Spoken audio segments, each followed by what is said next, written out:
Good afternoon. I'm NASA's Megan Cruz, and you are watching a press briefing ahead of tomorrow's Crew 9 launch attempt.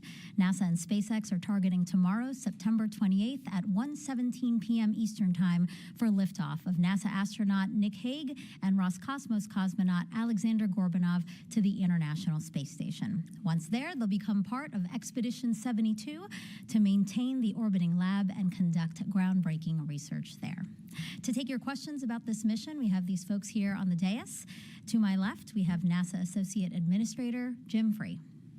Next to him, Ken Bowersox, Associate Administrator for NASA's Space Operations Mission Directorate. Steve Stich, Manager, NASA's Commercial Crew Program. Dina Contella, Deputy Manager, NASA's International Space Station Program. Jennifer Buckley, Chief Scientist, NASA's International Space Station Program. And joining us virtually from Hawthorne, California, we have Bill Gerstenmaier, Vice President, Build and Flight Reliability over at SpaceX. And then finally, back to the dais here, Brian Cizik, Launch Weather Officer, 45th Weather Squadron, Cape Canaveral Space Force Station. All right, thank you all for being here. We're being told to smile. We're smiling. Let's go down the line with some opening remarks before we open it up for questions. So let's start with you, Jim. Great. Thanks, Megan, and thanks to everybody that'll be presenting today, and for all of you for being here or online. As you'll hear more from Dina, it is continuing to be a busy time aboard the space station. And just about 3 weeks ago, many of our teams are working hard to bring Starliner home. And I do want to take a moment to commend the NASA and Boeing teams for their diligence during that flight test and the commitment that we always have, all of our teams have, to flying safely. You might have thought things would slow down after that, but as always, there's never a dull moment aboard Space Station. The week after Starliner's return, NASA astronaut Don Pettit launched aboard a Soyuz spacecraft with his two cosmonaut partners on September 11th and increased the station crew size to 12. The crew in space has been studying how plants grow in microgravity, conducting eye exams, and maintaining orbital plumbing systems and more, while teams at NASA and SpaceX on the ground prepared for the next set of operations. Monday of this week, Tracy Dyson returned to Earth and wrapped up a 6-month mission aboard ISS, and it was absolutely awesome to see her face when she came out of that capsule, smiling really big as she always does. We know that this launch is a bit unique in moving from the planned 4 crew members to 2, and teams on the ground, as I said, have been working to update Dragon's configuration to support the change, and I do want to thank SpaceX for their support and flexibility to get us here on the verge of launch. I want to thank all the teams that continue to impress us all with their dedication and ability to adapt and constant professionalism as well. We are continuing to pave the way for great things in space, and I look forward to everything this next crew will accomplish together. With that, let me turn it over to Sox. Hey, thanks, Jim. Hey, well, I appreciate all of you joining us here today. It's nice to see so many people who are interested in our missions, and I know you're probably as excited as I am to think about Crew 9 joining Expedition 72 on station, to think about Crew 8 coming home, and all the great work that Expedition 72 folks will be doing during their 5 months on orbit. All of our missions have unique challenges, and this one I think will be memorable for a lot of us. First, Hurricane Helene. The effect here was pretty small, just a little bit of a delay in our operations.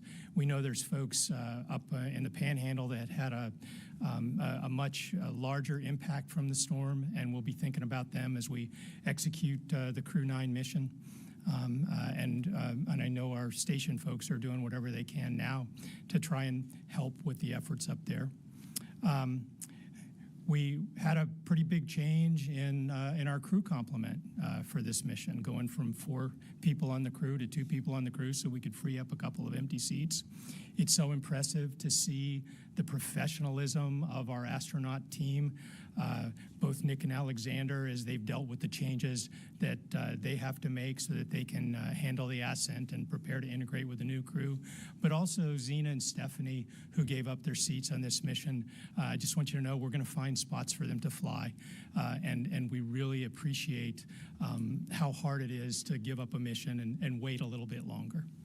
And then we've got 2 pads. We've moved to a new launch pad. It is great to have that flexibility to be able to use either 39A or Slick 40 for launches. And you'll hear more about that from Steve and Gerst. But I am really happy to see us able to execute off of either pad. My job is to kind of cheerlead and watch the work of our programs, and I am so proud of the Commercial Crew team, the ISS team, our partners at SpaceX, and the work they've done here today. And I know you're eager to hear about the details of their work, so I'll pass over to Steve now. Thanks, Ken. Thanks for those kind words, and thank all of you for joining us here today, and appreciate your continued interest in the Commercial Crew program and human spaceflight. Super excited about this flight. It's great to be back here in Florida, getting ready to launch Nick and Alex on their way on Crew 9. It's an important flight for us in many ways, but as Ken mentioned, this is our first flight off of Pad 40. We started working on this capability a couple years ago. Our teams worked very hard to certify the pad. We completed that certification through the flight readiness process. That pad's ready to go. A lot of hard work by our team in working hand in hand with FAA and the Eastern Range, and then it's great to be on the Space Force side for our first launch. We had our launch readiness review this morning. We're proceeding toward launch and go to proceed toward the launch time of 1:17 p.m. Tomorrow on Saturday the 28th. We rolled out a little late this morning. You know, we had to go back to the hangar for the Hurricane and got out there a little bit late. We are vertical at the pad, and the next big activity will be loading the cargo here this afternoon and then getting ready for flight. We do have backup opportunities if we don't make, if the weather's not good or we don't make it Sunday, September the 29th and the 30th, we have opportunities on the range. If we launch on Saturday, we'll dock on Sunday, September 29th at about 5:30 Eastern. It's about a 28-hour rendezvous from the pad to the space station. As you know, we've been watching the weather all week with Hurricane Helene. My thoughts and prayers are with those in the Panhandle area of Florida that have gone through the bad weather. But we were able to get out and do our static fire and dry dress on Tuesday before the weather hit. That went really well. We were able to get Nick and Alex into the vehicle, get their suits checked out, their seats checked out. That went fine. And then late that evening, we did a static fire of the vehicle and checked out the 6 M1D engines in the first stage, loaded the second stage with propellant, and that went well. Then we buttoned up the vehicle, did some inspections of the engines, buttoned up the vehicle, brought it back into the hangar, and then rolled back out. Bill will talk a little bit more about the operation for static fire, but we did have a couple issues on the pad. The chilled water system that's used for Dragon, this provides cooling up into the Dragon spacecraft. We had a little bit of a leak, a relief valve relieved right close to launch. The SpaceX team have gone back in and fixed that valve, and we don't think we'll have a problem for launch. And then we had a very unusual problem where, of course, the LOX RP Merlin engines produce soot as a byproduct, and at Pad 40, that soot goes out and exhaust out to the east toward the water, and the wind of the day blew that soot back over onto the Dragon spacecraft. So when we rolled the vehicle back in, we inspected Dragon and we found soot in several areas on the vehicle. We were able to work through that, clean the solar arrays, clean several areas, go in and do some repainting of the Dragon spacecraft. The SpaceX team did an incredible job of repainting, in particular quadrants 1 and a little touch up on 4, and got it all cleaned up and ready to go. Paint is important for spaceflight in that it has to be designed to both absorb heat and keep things warm, and then also reject a certain amount of energy from the sun. And so we worked through all that. We have a couple things to close out, but we're really on track for flight. Let's see, we're also flying for the first time since Crew 4, a second flight booster. When we moved this launch out to September, we allowed SpaceX to go take our 1085 booster and fly another Starlink flight. It's good for us to get that data, but our team had to work through some certification, and we worked through all that. Of course, we've been following the fleet and the Starlink anomalies, the stage 2 anomaly on the MVAC. We worked through that with SpaceX. We also worked through the hard landing with SpaceX. They've been doing a great job of sharing data with us. A couple other unique things I'll mention, capabilities of the Dragon vehicle. We have a unique capability for the first time on Crew 8 and Crew 9. It's an emergency contingency capability for landing where if the main parachutes were all to fail, the Super Draco thrusters will fire right before the vehicle would make contact with the water, and then it would be an emergency configuration to save the crew on a really bad day. So that's enabled and going to fly for the first time on Crew 8. And then for Crew 8, we also extended our capability. You know, we have a 210-day certified limit of Dragon, which is about October 1st for this, and we've extended that out by 30 days. So we had to go through and look at the windows, the structure, all the rotating machinery, the avionics, the thermal protection system, the prop systems, and we went through that certification and extended it out to 240 days. We'll have a little longer handover from Crew 8 to Crew 9, and that's really to deconfigure the Crew 8 emergency return and seats for Butch and Sunny. If we could go to a graphic, we have a couple of graphics I'd like to show. The first one, this is what the contingency seat configuration looks like. We posted this out on our blog site, but this is the seat that Butch and Sunny will ride on. There's some straps.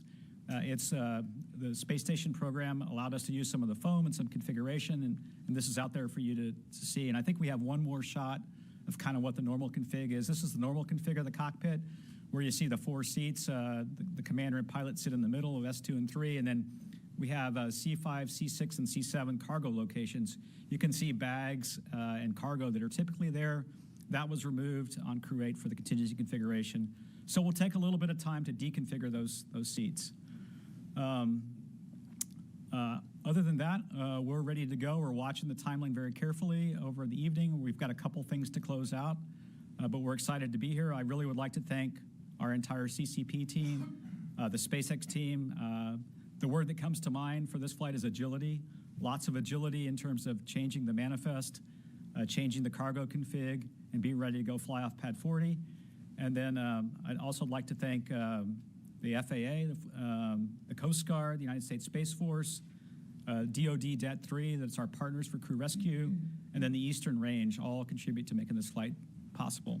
With that, I'll turn it over to Dina. All right. Thank you, Steve. So we've had a lot of great reviews leading up to this point, and I'll just say that the International Space Station is ready and excited to receive the vehicle and its crew. We are looking forward to the docking, as Steve mentioned, at 5:30 p.m. Eastern Time, thereabouts, on Sunday.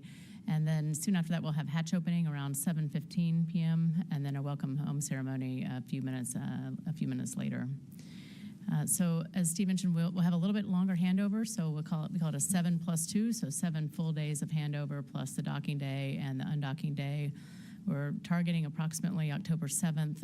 As many of you are aware, that date could vary depending on where, for example, if we have good weather or not in Florida for a splashdown, which would then tell us whether we can or can't undock on that day, whether or not our handover is going well with the crew. But that's approximately the target date that we're looking for. So we have currently 9 crew on board ISS. We have the 4 Create guys, and we have the 3 72S Soyuz guys that just arrived. As Jim mentioned, we're excited that we had a great crew exchange earlier with the Soyuzes earlier this month. And then, of course, we have Butch and Sunny. And so then when Nick and Alex arrive, that'll be 11, but we'll quickly get back down to our standard complement of 7. And so that's good from a planning perspective and consumables and manifesting for us in terms of hardware.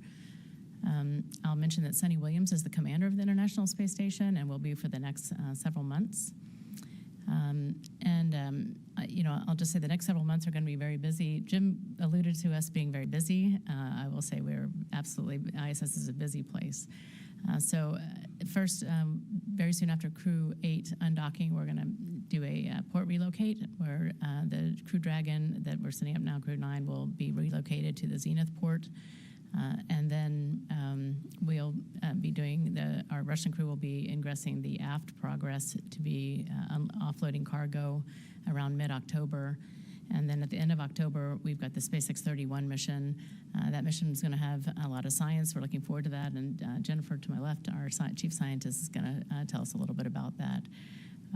It's about a month-long mission, and then we'll be doing a progress exchange, meaning that we'll, on the Zenith port on the Russian segment, we'll have a progress undock, and then we'll have a progress launch and dock, bring up a fresh progress for the Zenith around mid-November. And then in the December and January timeframe, we are starting to plan for 3 EVAs, approximately 3 EVAs in that timeframe on the U.S. operating segment, and then possibly there may be a Russian EVA as well that'll take place in the December timeframe. So a lot is going on in that regard. As you know, we have hundreds of experiments ongoing on ISS, and I would like to highlight a couple. I wanted to point out that we'll be, on this upcoming expedition, we'll be growing lettuce, and we'll be looking for its moisture conditions and how that impacts its nutritional quality, how it impacts microbial growth. But, lettuce is something that folks can relate to, so I wanted to poke on that one. I'll say that another experiment that I wanted to highlight is that we'll be studying crew member vision changes, and we do that. It's sort of ongoing. This particular experiment, though, will be testing whether or not vitamin B would prevent or mitigate some of the issues that we're having with our crew members' eyes. So those are a couple of items. I did want to also mention that Jennifer will give a little bit more detail, but we are going to be training all of our assets on the hurricane and its aftermath to try to help folks out. There's some standard cameras and such, but as well, we go through our science community to try to help where we can. So I want to thank the entire team for getting us to this point, the International Space Station team, including the international partners.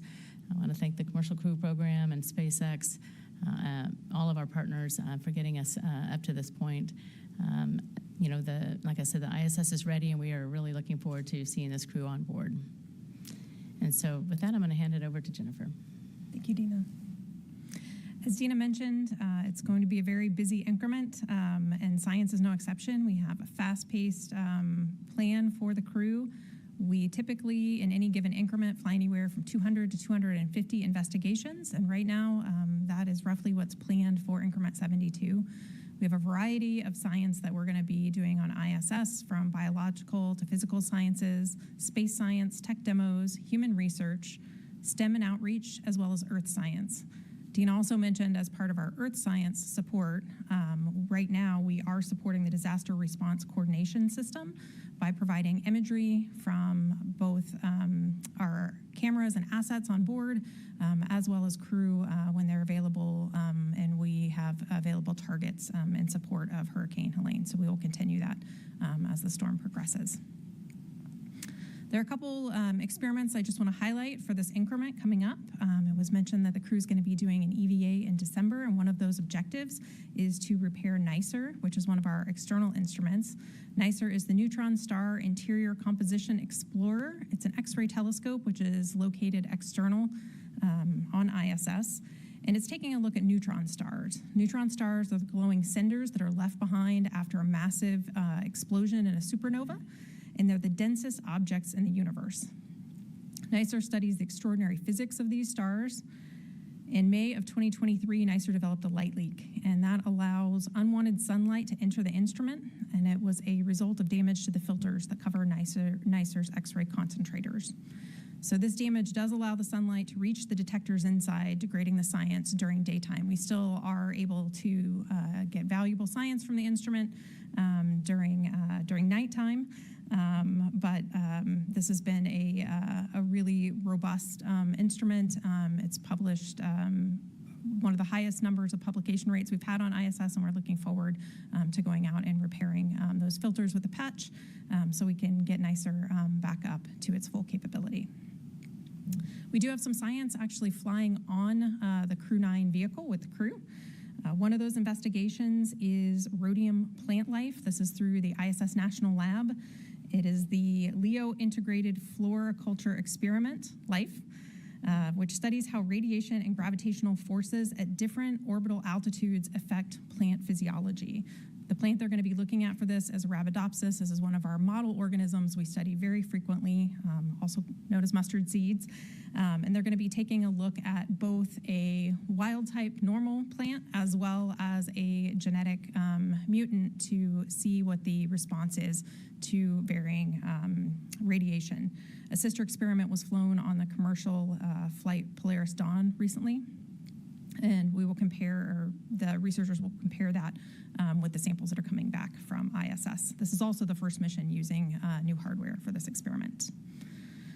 The second experiment I want to highlight that's going to be flying on the vehicle with the crew is Genes in Space. This is also flying through the ISS National Lab, and this is a student experiment. Their Genes in Space program partners students with practicing scientists to study genetics on ISS.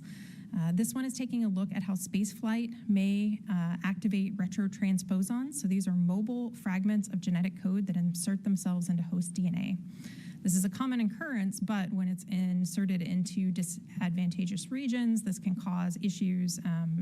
Here on the ground, it can lead to different diseases, including things like cancer. So understanding the behavior of how these activate and may behave in microgravity or could be induced by stress responses could shed light on potentially some genetic risks or how this mechanism works. So this particular experiment is going to be looking at both the mechanism as well as a new way of imaging these segments of DNA. And then Dina also mentioned the plant habitat experiment. This is going to be outgrowing our outrageous red romaine lettuce, and it's going to be under several different water stress conditions. So we're going to be looking at drought, flooding, and then alternating drought and flooding, where we basically rescue a plant after it has experienced drought, and then normal conditions as well. So we'll be taking a look at how that impacts the plant overall, as well as the microbiology of the plant. Thank you so much. Interesting science as always. Let's now bring in Bill, again joining us virtually from SpaceX headquarters in Hawthorne, California. Bill, can you hear us? Yes, I can hear you fine, and it's great to be with you today. Again, on behalf of the SpaceX team, it's really a privilege to be part of this amazing activity on board Space Station and these crew rotation flights. As we talked about earlier and the teams talked about, the ability to be agile, to shift and move things around is extremely important. And being able to launch off of Pad 40 for the first time with crew is also pretty exciting. So I think the teams are ready. We did a detailed launch readiness review today. We've got the vehicle back out on the pad. We're in the Dragon starting to configure things. We've got some cargo to get loaded and put in place and get ready to go. You know, also this week, we did a detailed review of the Polaris Dawn mission where we went over all the details of that mission. We got an extremely detailed look at the Dragon vehicle in free flight for an extended period of time. That information then carries over directly to this mission we're about ready to go do. So we have extra confidence in our Dragon systems. We have extra confidence in our Draco thrusters and the fact that we did some really demanding burns on that mission, and they all worked extremely well. We made some changes to the dehumidifier system on board Dragon. We got to check those out again on Polaris Dawn, and we brought that forward. We also got a lot of good comments from the Polaris Dawn crew, and we'll make sure we share that with the broader spaceflight community and make sure we all learn together, because, again, this is really a team effort moving forward. As Steve talked about, you know, we had excellent weather information, so we were able to complete the dry dress activity and the static fire, and then we knew the winds would be too high for our vehicle to stay out on the pad, so we were able to lower the vehicle, get it into the hangar, safely ride out the storm, and then when the winds passed this morning, we were able to get back out after the winds had passed and we're back in a satisfactory configuration, get the vehicle ready to go fly. Also, as Steve talked about, we had a kind of unique situation where the winds were pretty much out of the east, and it blew some soot back on the Dragon vehicle. We saw that on the Dragon vehicle. We cleaned it off, and then we went ahead and repainted some areas, especially on the radiators. It's important that the radiators radiate heat at the proper way to space. So we had to put some new paint on to get that back to the right emissivity and the right reflectivity and absorptivity of the solar radiation that hits those panels, so they'll reject the heat properly. I think it's kind of neat that Some of the paint we used was actually tested on board space station as part of the materials in space experiment. So we took data from the space station and how this paint degrades over time on station. We were able to use that to make sure we had the right formulated paint to go put on the Dragon to go fly. So here's space station helping Dragon to go service space station to transport crew. So again, an ultimate team experience of us sharing data back and forth and moving forward. So on behalf of the SpaceX team and all the folks here in Hawthorne, we're really ready to go support this mission, and we're ready to move forward. And I'll turn it over to Brian, who can give us the latest on the weather. Thanks, Bill. And a member of the press corps commented that it was a good sign that I was smiling. Well, we'll call it more of a soft smile. We'll leave it at that. But anyway, you know, it's been a busy few days here, obviously, with the impacts from Helene, which was Hurricane Helene, now tropical depression. Helene, and as has been mentioned here, we did avoid the worst of the impacts here on the east coast of Florida. We had some outer rain bands push through with some heavy rains. We did experience tropical storm force winds here with some higher gusts to about the low 60s knots, which is the highest we experienced on any of our towers that go up to 300 feet on the Cape and Kennedy Space Center. And of course, I echo the sentiments of my fellow panelists. We're thinking about the folks that really took the brunt of the storm in the Panhandle through Georgia, South Carolina, all the way up to some of the severe flooding we're seeing in western North Carolina. And that's really where we are seeing right now where the storm is now centered. So it's pushed well to our north. Let's take a live look at some satellite imagery. The National Hurricane Center has analyzed the center of what is now tropical depression Helene to be in western North Carolina, eastern Tennessee region. And typically with hurricanes as they pass through, especially this time of the year, they get into the upper level westerly winds that help push it farther to the northeast, and that helps drier air filter in behind it. This is a bit of an abnormal situation where it's interacting with an upper level low just to the west, and that's helping pull the center of the storm a little bit further west. So how that impacts us is as you see, there's this tail that goes out off the Carolina coast and wraps back down towards Florida. One of my colleagues, Arlena, calls it a tropical trailing trough.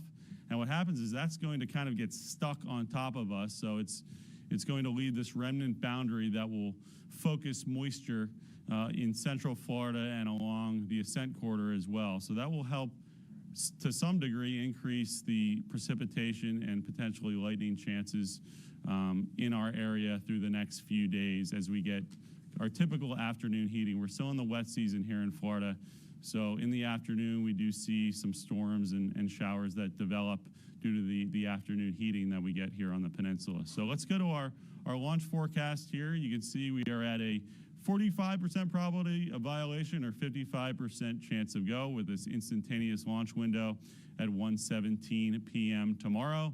I'd be a little more pessimistic if it was later in the afternoon. That's when the bulk of the shower and storm activity typically in this type of pattern with south-southwesterly flow.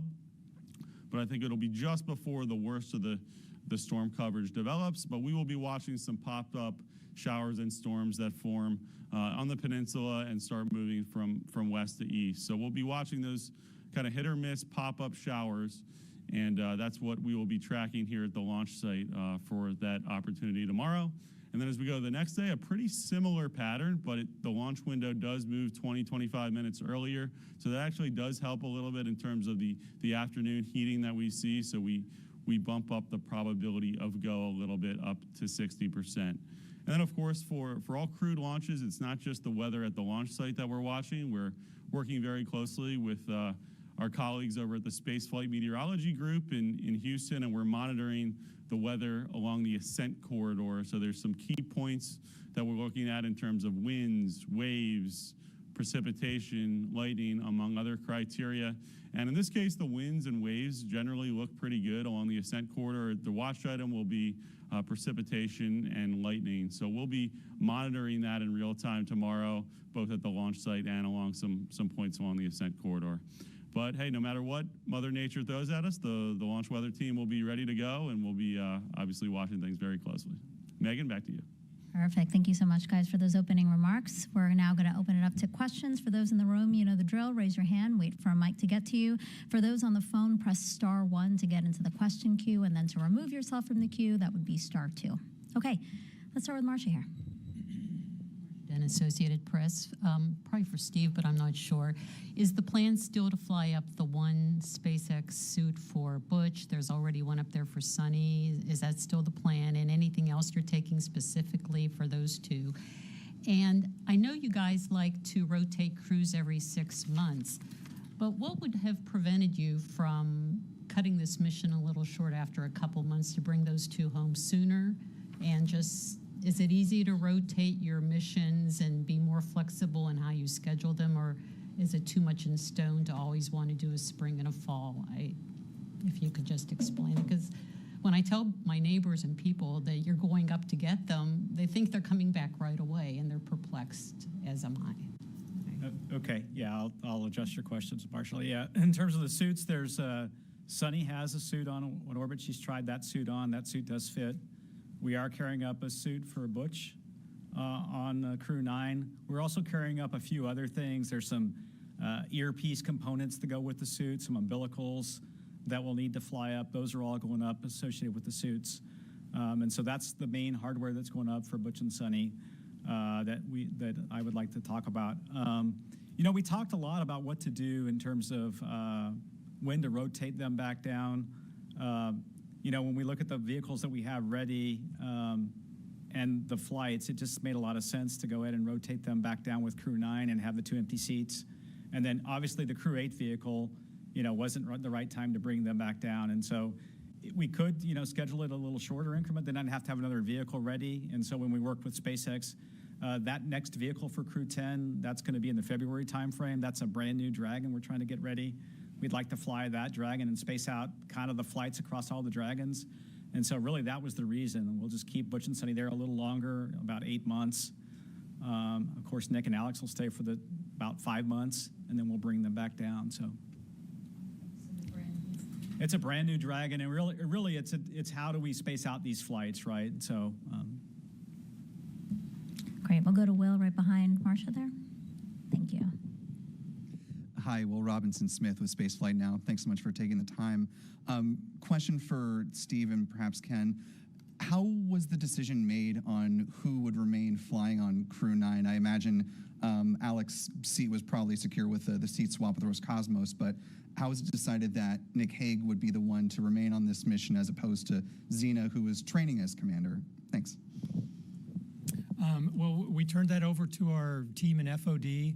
And they looked at kind of the skill mix of the crew and decided that it made the most sense to have Alexander and Nick fly together and move Xena to a later flight. But I know it was a really close call for them. They were thinking very hard about flying Xena. But in this situation, it made sense to have somebody who had at least one flight under their belt aboard the vehicle. Okay. And Steve may have more to add there. No, I think you answered it very well, Ken. Let's keep it on this side of the room right there, behind Will. Gina Sinceri, ABC News. I think this is for Steve. We know this is a crew rotation mission. There's a certain segment that's calling it a rescue mission. Does the description of this mission fall maybe someplace in the middle, and if so, what would that be? Yeah, I really look at it as a crew rotation mission where we, you know, are going to rotate the crews, and we just happen to have 2 crew members already there a little early. So really, in my mind, it's bringing Butch and Sunny back at the end of an increment. They have really joined the space station increment team. They're doing increment ops now. And so, you know, when they return on Crew 9 in the late February timeframe, it's really part of a rotation versus a rescue mission. Okay. This side of the room right here. Hi, Ken Kramer, Space Up Close. Thanks for all the great information. My question is for Bill and Steve and Ken, actually. I would like to follow up on the Polaris Dawn. You did, you went into a high radiation environment and you completely decompressed the Dragon. I'd like to know what did you learn? Did anything go wrong, or what was the good things that you learned about it? And how would that, with the radiation and the decompression, how will that help the ISS missions and the Artemis missions to the moon? Thanks. Yeah, I can answer some of those if you want. I would say, first of all, I think, we have a contingency case where we can depress the Dragon capsule. And, we tested that before on the ground, but we've never really tested that in space. So now what was a kind of an untested contingency case has now been fully tested. The high radiation environment, we got to build a lot of auto sequences that actually rebooted hardware and recovered the hardware automatically without any interaction from the crew. So again, I think that helps us have a more robust capsule that demonstrates what it needs to go do as we do the transportation missions to and from space station. I think also as we look further out and we're going to do things around the moon in a higher radiation environment, getting some experience there is important. Checking out the new spacesuits and getting mobility that we do with Polaris Dawn is there. So I see these as very complementary activities that we use the Polaris Dawn mission to stretch some capabilities, to prove some capabilities that then actually show we have the robustness and reliability needed for the missions to and from space station. Yeah, you want to go, Steve? From our perspective, we got to follow along with a lot of the development of Polaris Dawn, the suit development, and the chambers at the Johnson Space Center. As Bill said, there's a couple things that really we benefit from. We do have a contingency case for every Dragon mission. If there were some event in the atmosphere you needed to purge it out, we can lower the pressure, even take it to vacuum. So we've tested that on the ground, as Bill said, but now they did it on orbit. We can learn as you repress how the ecosystem performs, the rates and the cooling and so forth in the components to make sure that all works just fine. It was a stressing entry for the heat shield, I would say. A little higher velocity, a little higher orbit. We get to benefit from that in terms of looking at how the heat shield performs. Every time we come back, we actually flew the NASA WB-57 aircraft for the Polaris Dawn mission to image the parachutes and watch their inflation and watch how they performed. And then we sit side by side with SpaceX when they bring the vehicle back and look through the parachute data and then see how the parachutes perform. So that benefits us for every single flight. And then really, it also stressed the ecosystem, I would say. They stayed on orbit for about 5 days. Our missions are pretty short duration, about a day to space station and a day on the way back. And so we learn from how Polaris Dawn stresses the ecosystem. And I'll let Ken talk about the exploration aspects. Yeah, and from a headquarters point of view, I love the Polaris Dawn missions. They show what we're trying to do as we develop the commercial LEO, low Earth orbit ecosystem. They show the advantages of allowing providers to own the vehicles and use them in different ways that the government might not think of. But really selfishly, I like them because I don't have to pay for them. I have vehicles in the flow that if there was a crisis on station, SpaceX could work with us to talk to the Polaris Dawn team and see if we could get access to that vehicle first for some sort of contingency. And our human research folks, especially our team at the Translational Research Institute for Space Health, TRISH, they work with the Polaris Dawn teams to gather science data on those missions, and we benefit from that science data, the radiation data that you mentioned. So there's lots of great things about it. Okay, thank you so much for that question. We'd like to give our folks on the phone a chance to ask a question now. Let's go to Jonathan Siri of Fox News. Thanks so much for doing this. My question is for Steve. For the backup launch days on Sunday and Monday, what are the specific times you're looking at? And then if you could explain for a general audience how you determine an instantaneous launch window. Are you looking for the most efficient trajectory to the ISS or the safest trajectory or both? Yeah, I'll take the first question. The backup launch times on Sunday, September 29th, it's 12:54 p.m. Eastern in the afternoon, so it gets about 23 or 24 minutes earlier a day. And then on Monday, the launch time is 12:32 p.m. Eastern. And both those dockings are roughly 28 hours or so. So the way the launch window gets determined is a little complicated. If you think about the space station orbit, the orbit is at a 51.6 degree inclination about the Earth, and essentially it rotates as the Earth rotates. We rotate into the plane of the space station orbit. And that happens, and we want to launch to the north, so it happens once a day for the launch site here at the Kennedy Space Center. And so that launch time that we choose is a launch time that allows us to launch in the most efficient propellant manner with both the Dragon propellant and then the Falcon 9 propellant, such that we get into that orbit at the right time to expend the least amount of propellant. We have altered the launch trajectory a little bit compared to most of the Falcon 9 flights that SpaceX flies to optimize for abort. So we fly what I would call a little bit more depressed trajectory to make sure that the Gs aren't too high should the capsule have to leave the launch vehicle and re-enter. But it's really that we choose a time such that we minimize the propellant and launch into the space station orbit that comes by once a day. So. Great, thank you for that question. Jeff Faust, Space News, also on the phone. Hey, good afternoon. Question for Bill Gerstenmaier. Curious, any lessons learned from the 4 years of flying Crew Dragon missions from Pad 39A that you applied when you were setting up the crew tower and systems at Pad 40? Thanks. Yeah, I think we carried a lot of the things forward from 39A into Pad 40. I don't think there's anything too special there. I think you'll see the crew escape system where we have the slide wires at 39A. We have slide chutes at 40. We think those are actually more effective for the crew in an emergency case exiting the launch tower. Those are actually a little more convenient than the baskets that are kind of a one-way device. These can be used multiple times and they're deployed.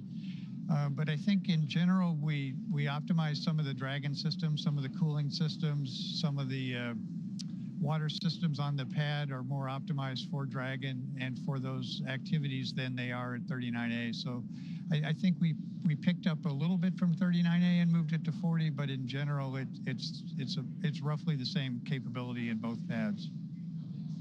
Great. All right, one more in the room. One more on the phone. Stephen Clark, Ars Technica. Hi, thanks for taking my question. I think my question's probably for Gerst as well. Can you talk about the contingency capability for propulsive splashdown? I know that was a part of the original vision for Crew Dragon, and it sounds like you're bringing back some of that capability, at least in a contingency mode. How did you certify this for this mission? Yeah, we've actually flown it on several other Dragon flights before this. This is the first time it flies on a NASA mission. The way it works is in the case where all the parachutes totally fail, this essentially fires the thrusters at the very end that essentially gives the crew a chance to land safely and essentially escape the vehicle. So it's not used in any partial conditions. We can land with one chute out, we can land with other failures in the chute system, but this is only in the case where all 4 parachutes just do not operate. In that case, the capsule detects that there's a problem and it fires essentially the Draco thrusters at the very end and then provides a tolerable landing for the crew. So it's a true deep contingency. But again, I think our philosophy is rather than have a system that you don't use, even though it's not maybe fully certified, but it gives the crew a chance to escape a really bad situation, we put that in place. And that's the way this propulsive landing system works. All right, let's go back to the room before going back to the phones. Right here. Thank you. Maybe this is a bit of overkill. I'm Jean Wright from Space Up Close. I have another question about the soot condition, how caustic it was, what kind of composition was there. When we did surface prep on the shuttle, that's the first thing I thought of. We had to do surface prep before we did anything to it. And I'm just wondering, with the hurricane conditions, we had to maintain certain specs for humidity and temperature. And I know it's done inside. Can you tell us what kind of paint? Is it proprietary? It probably is. I'm just curious as to what kind of, because it is a special conditions with the storm, how you were able to maintain all that with the specs that we used to have to do for shuttle. Thank you. Yeah, I'll start and see if Bill has anything to add. Yeah, the paints that SpaceX uses are typical space grade paints. What happened was when the soot got onto the various parts of Dragon, the first thing we try to do is go wipe it off, right? It wiped off most of the areas pretty well. The solar arrays, we were able to just wipe it off and clean it to make sure. Obviously, you don't want to degrade the solar arrays. You want to make sure that it has a good charging capability. It wiped off a lot of what's called the spam, a lot of the thermal protection system. The one area that we had some trouble is there's a special paint used on the radiators. We had a lot of trouble getting that the soot off of there, and so it essentially, that paint is a bit porous, and so it kind of absorbs the hydrocarbon soot. And so since we couldn't wipe it off, we went in. SpaceX did a wonderful job of adding about 3 coats of paint to that area. This is primarily on quadrant 1 on the radiator on the trunk. We had to go then look at that additional paint and, okay, what does that do to the radiator now that it's not going to quite radiate the heat just right? And so we looked at all the different cases, both in transit to space station, and then while we're docked, we also have the capability to do what we call a safe haven. So in other words, if something happens, the crew can get in Dragon and close the hatch and then use Dragon to reject the heat. And that was the one case that was the driving case for analyzing it. And so we were able to pass that case. It didn't really hurt the TPS per se chemically. You know, the hydrocarbon, once we wiped it off, we didn't have any concern for the TPS. But it's something that was unique at pad, at pad 39A, the flame trench goes to the north, and we've just never had the wind in such a direction to where it would blow it. It's also a little longer flame trench at 39A, so we'll go take a look at this and for the future if we come back to 40 again. So. Bill, did you want to add anything? In terms of making sure that the paint would adhere properly, we did a lot of testing to make sure that when we prepped the surface that the new paint would adhere properly and would provide the right properties. And then as I described, the paint is special in the fact that it has to absorb certain solar energy and reflect certain solar energy, as well as reject heat. And because of that, we did some additional testing, and then that paint will degrade over time on orbit. So we had to show that the paint that we reapplied will provide the same or the proper properties for heat rejection for the entire 210 days that Dragon is certified to be on board space station.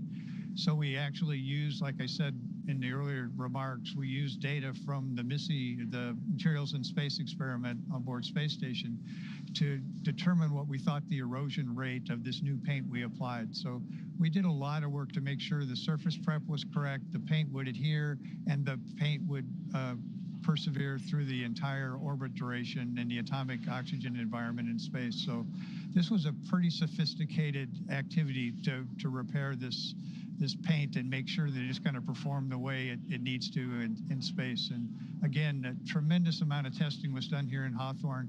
A tremendous amount of hours were spent here getting prepped to make sure that when we did this, we did it right, and we actually put the vehicle back essentially to the regular configuration or ready to go fly and serve the entire mission duration it's supposed to.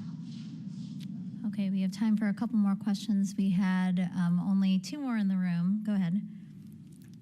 The one after him. There you go. Sorry. Hi, Don Haladic for the Canadian Broadcasting Corporation. My question is for Dina. You alluded to the larger normal complement of crew. What are the conditions like? How's the CO2, water consumption, plumbing? How's it all handling with the extra people on board? Okay, well, actually, things are going great. We do have some considerations, I'd say. So, for example, our crews drink more water, produce more urine, and so we've been doing more urine processing, for example. We have had to take a look at our upcoming cargo manifests. And so, for example, we just flew a Northrop Grumman mission, and we're about to fly the SpaceX 31 cargo mission. And we've taken a look at those and decided to add different complements of food and water as necessary, and other spares like toilet spares. You've got more flushes occurring. So these are all things we're taking into account. They've not been an impact at this point. We're just trying to essentially make the trades in order to make sure we get all the right consumables on board. In terms of the conditions, CO2 is normal. We've got carbon dioxide scrubbing is going on as it normally would, oxygen generation, all the things. Everything is normal for the crew. We have additional sleepers on board, so when we have sort of locations that are temporary locations. For example, we've got a place in Columbus, a place in the gym, and then when we have a handover with multiple crew on board, as we're going to have with the Crew 8 team when they get on board. We also use the Dragon as a sleeping accommodation. So, but I think that the crew is very happy and healthy, and we're keeping them all good to go. Great. And we have two more in the room, Jim, Manuel, and then we have two on the phone. Hi, I'm Jim Siegel with Florida Media Now and O'Connor Space Tech, and I had a question about the cargo that was loaded kind of at the last minute. I wonder if you could tell us what those cargo were, and if the mission is delayed a couple of days, is any of that cargo going to have to be replaced? Thank you.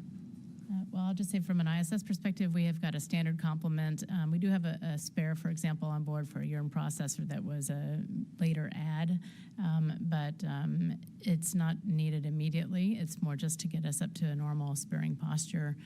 If we're delayed by a couple of days, it would be no impact to us whatsoever. So from an ISS perspective, we're okay, and we have a standard set of hardware.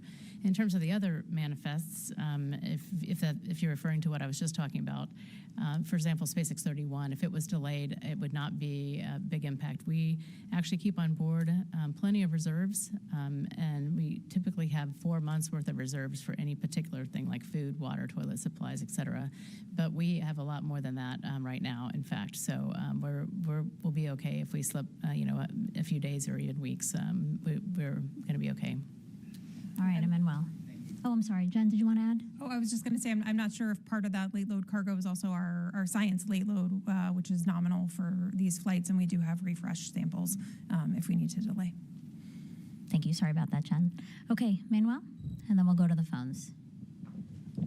Thank you. Manuel Masanti, Exploración Espacial. Dina and Jennifer, you've been describing all the science and research being done on the space station, and we are getting used to every cargo mission rotation, crew rotation, that all the incredible science we are doing. It's like we are using the space station at its fullest instead of science. NASA is incentivizing a commercial crew economy with new space stations coming.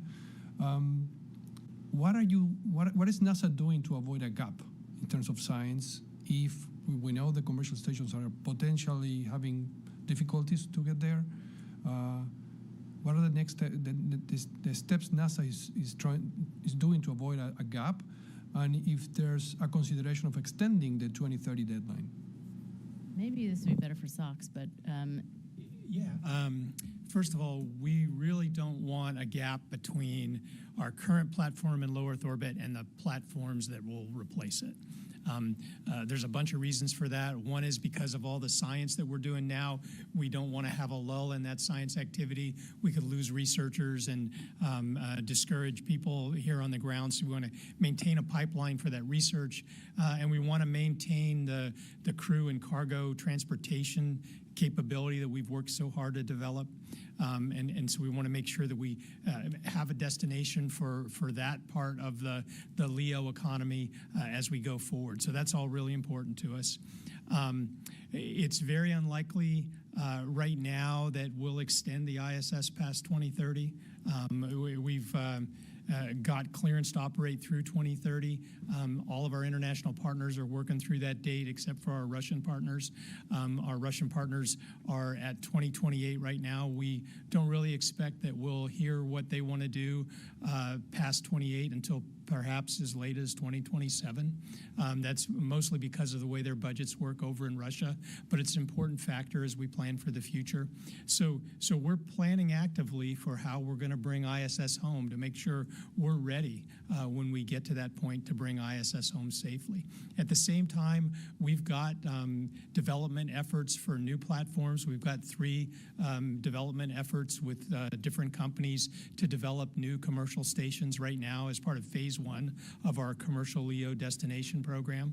And next year sometime, we'd like to have a request for proposals, a procurement underway so that we can bring in phase 2 of that commercial LEO development program and actually start setting up the services procurement and give us a great chance for having that destination available at the end of the decade.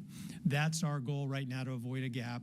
And and our main objective is to try and do everything we can to get that new destination there before ISS ends.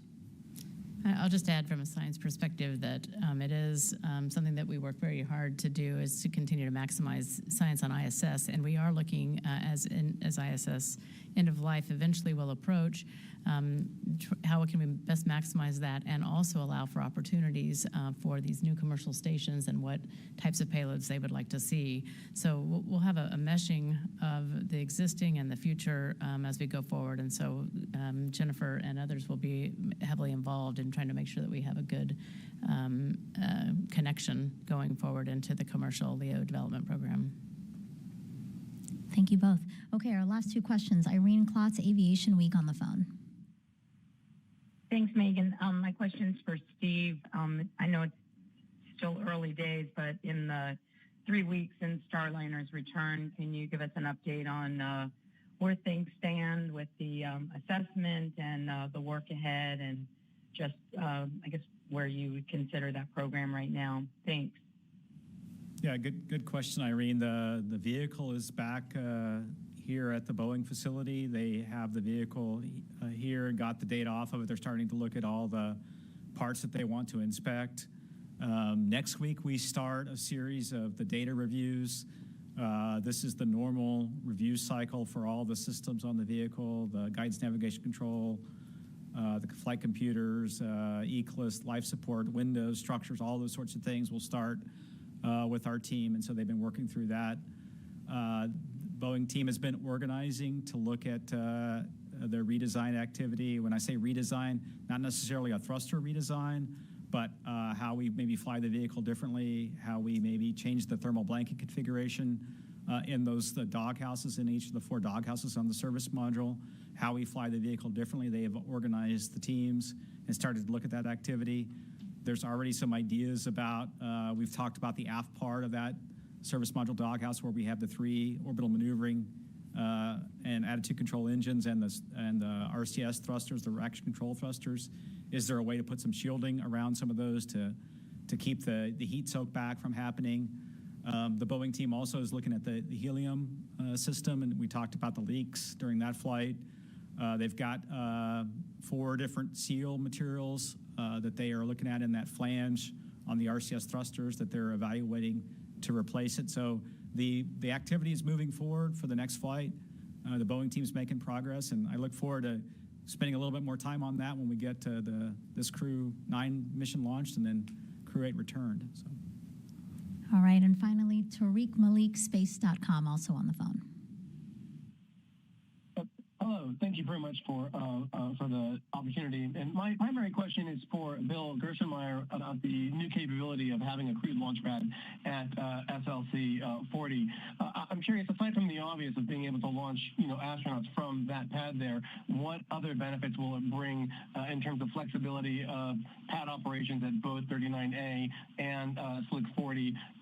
Would you be open to, I guess, dual crewed launches, or does it allow you to switch crewed flights to Slick 40 while you build out the Starship pad at 39A? Thank you. Yeah, I think operating off of Pad 40 gives us a lot of unique capabilities that we can take advantage of. Right now we're getting ready for a very demanding mission for NASA, Europa Clipper, and that's going to launch a Falcon Heavy off of 39A. So we're in the process of reconfiguring Pad 39A and getting that Heavy booster ready to go fly. So if we had just the one pad, we would not be able to go support Europa Clipper and this Crew 9 mission. So being able to move crew from 39A over to 40 allows us to support this unique NASA mission, Europa Clipper, which is a very demanding mission for us with Falcon Heavy, as well as support a crew mission. So it gives us that flexibility to move back and forth. The same thing can come the other way, that if we have some Starlinks that we need to fly off of 40, we can go back to 39A. So it gives us a lot of flexibility to do things back and forth.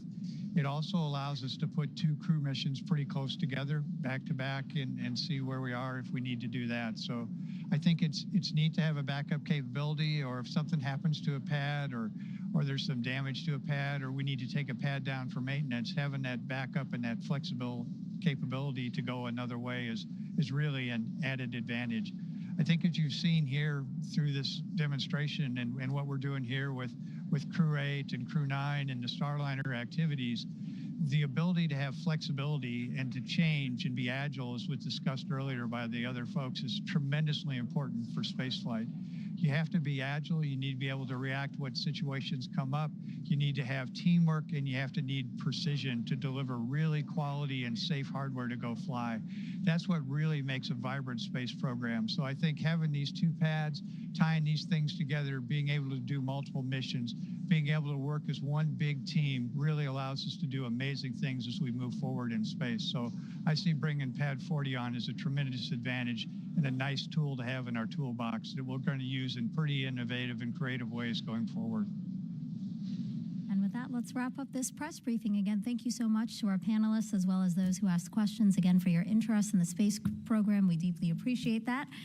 Live coverage of launch will begin at 9:10 a.m. with Nick and Alexander suiting up for hopefully that 1:17 p.m. Eastern Time launch. You can watch coverage on our NASA Plus app and our social media platforms.